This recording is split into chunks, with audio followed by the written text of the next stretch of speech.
Ang tataas ng mga building. Sus. Ando na tayo. Kawawa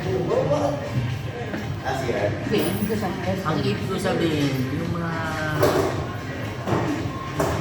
sa sobrang init, kasama na rin sa ano yun, sa Kaya sumusobra ng init dahil ang aircon na init sa labas.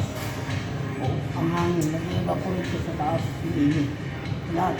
Init kasi wala nang ganyan na ano, hindi po evaporate. Wala na yung mga yung puno.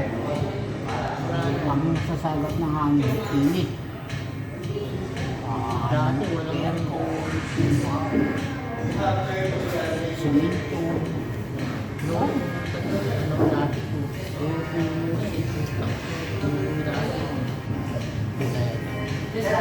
dati.